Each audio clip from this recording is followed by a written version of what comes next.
അസ്സലാമു അലൈക്കും വറഹ്മത്തുള്ളാഹി വബറകാതുഹു.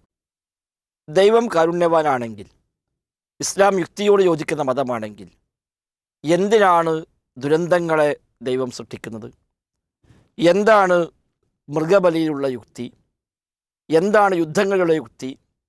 തുടങ്ങി നൂറുകൂട്ടം ചോദ്യങ്ങളുമായി ഈ മതം യുക്തിയോട് യോജിക്കുന്ന മതമല്ല എന്ന് സ്ഥാപിക്കാൻ കഴിയുമോ എന്ന വ്യാജ പരിശ്രമത്തിലാണ് യുക്തിവാദികൾ എന്ന് പറയുന്ന ആളുകൾ എന്നുമുള്ളത്. യഥാർത്ഥത്തിൽ ഇതെല്ലാം കൃത്യമായ യുക്തിയുടെ അടിസ്ഥാനത്തിൽ തന്നെയാണ്. ഇസ്ലാമാണ് യുക്തിയോട് യോജിക്കുന്ന ഏറ്റവും ശരിയായ മതം.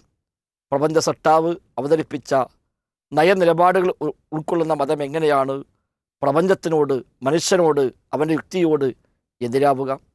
ഈ കാര്യം കൃത്യമായി പ്രമാണബദ്ധമായി പഠിപ്പിക്കുവാനുള്ള ഒരു അവസരമാണ് മെയ് 25 ഞായറാഴ്ച നാദാപുരത്ത് വെച്ച് സംഘടിപ്പിക്കുന്ന ഡയലോഗ് എന്ന പ്രോഗ്രാം. വിസ്ഡം യൂത്ത് ഓർഗനൈസേഷൻ സംഘടിപ്പിക്കുന്ന ഈ ഡയലോഗ് യുക്തിയുടെ മതം എന്ന വിഷയമാണ് ചർച്ച ചെയ്യുന്നത്. എല്ലാവരും ഇതിൻ്റെ ഭാഗമായി ചേരുക, പഠിക്കാൻ, ജീവിതത്തിൽ പകർത്താൻ ഏറ്റവും നല്ല ഒരു വേദിയായിരിക്കും ഇൻഷാ അല്ലാഹ്. ഈ വേദി ഉപയോഗപ്പെടുത്തണമെന്ന് ഓർമ്മിപ്പിക്കുന്നു. അള്ളാഹു അനുഗ്രഹിക്കുമാറാവട്ടെ. അസ്സലാമു അലൈക്കും വറഹ്മത്തുള്ളാഹി.